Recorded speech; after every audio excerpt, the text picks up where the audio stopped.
2014లో కూడా ఎన్నికల మేనిఫెస్టో అని చెప్పాడు. దత్తపుత్రుడిని తెచ్చుకున్నాడు, ఢిల్లీ నుంచి మోడీ గారిని తెచ్చుకున్నాడు. ఈ పాంఫ్లెట్ లో చంద్రబాబు నాయుడు గారు సంతకం పెట్టాడు. ముఖ్యమైన హామీలు అని చెప్పి దీంట్లో రాశాడు. ఈ పాంఫ్లెట్ ప్రతి ఇంటికి పంపించారు. ఇందులో వీళ్ళు రాసిన విషయాలు: రైతులకు రుణమాఫీ చేశాడా? డ్వాక్రా పొదుపు సంఘాల రుణాలన్నీ పూర్తిగా రద్దు చేస్తామన్నాడు.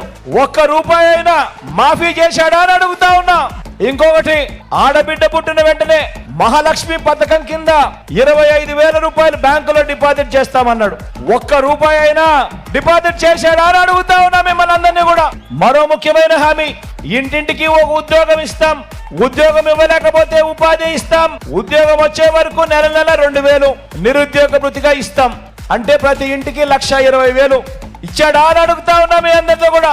అర్హులైన వాళ్ళందరికీ 3